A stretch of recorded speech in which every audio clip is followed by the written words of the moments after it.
Donc on est ici sur l'aire de compostage partagée du jardin Santerre dans le 12e.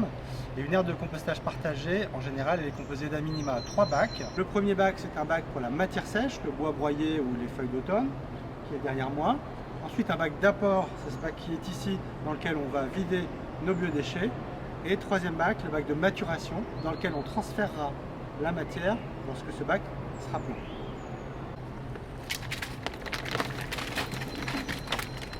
Donc une fois qu'on a vidé son bac, on étale un petit peu les déchets et avec un outil, une petite griffe à main, une tige aératrice ou pourquoi pas un gros ressort, là, le brasse compost, on va mélanger à la couche du dessous. Alors là on est en début de bac donc c'est pas très significatif et dès qu'on aura du volume, ça va permettre non seulement de mélanger les couches mais en même temps d'incorporer un petit peu d'oxygène.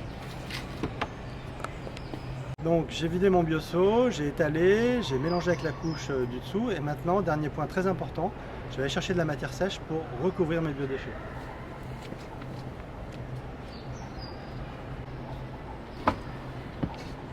Donc là on a du broyat, du bois broyé. Et là je vais recouvrir mes biodéchets de broyat. Et le ratio c'est que pour un seau de déchets je mets la moitié de broyat. Donc ce bac d'apport il va se remplir progressivement et quand il sera plein, on va tout sortir devant le bac et on va le transférer dans le bac de maturation qui est ici. Donc c'est ce qui a été fait il y a quelques temps. C'est pour ça que ce bac est plein. Donc là on a du compost en maturation. Comme vous le voyez, il chauffe. Donc on va prendre la température. Donc là on a 60 degrés, ce qui est déjà pas mal hein, comme montée en température. Donc cette montée en température, elle est due notamment au travail des bactéries qui décomposent la matière. Donc on a des bactéries qui travaillent, des champignons. Et puis lorsque la température redescendra, on aura plein d'autres petites bébêtes qui viendront travailler, plein de détritivores. Bien sûr le ver de compost, mais aussi le cloporte, le mille-pattes, etc. Donc là je fais un petit mélange complémentaire, c'est ce qu'on fait toutes les semaines.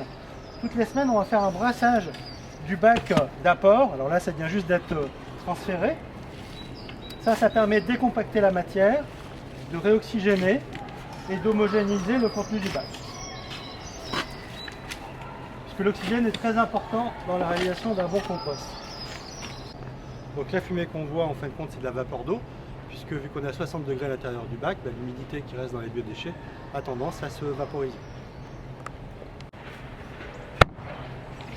Et donc ce compost va rester en maturation 6-8 mois. En collectif en général on a du compost mûr en 6, 8, 9 mois. Donc maintenant on va aller voir un bac avec du compost qui justement est déjà arrivé à maturité.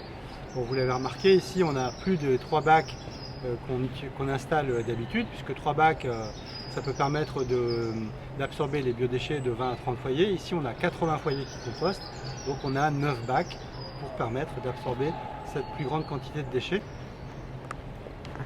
Voilà, donc là on est devant le bac de maturation, mais dans lequel le compost est mûr. Donc ça c'est un bac qui a 6-8 mois. Voilà, donc là on a du compost qui est mûr. Alors éventuellement on peut le tamiser, notamment quand on en a besoin pour faire des semis. Voilà, donc nous utilisons des petites cagettes. Le tamisage ça permet d'enlever les résidus un petit peu plus épais, hein, comme des petits morceaux de branches ou des gros morceaux non décomposés. Et là je me retrouve avec mon compost mûr. Vous voyez il est noir, il sent l'humus forestier, il est grumeleux, on ne reconnaît plus de végétaux en décomposition. Alors qu'est-ce qu'on peut mettre dans son compost à Paris?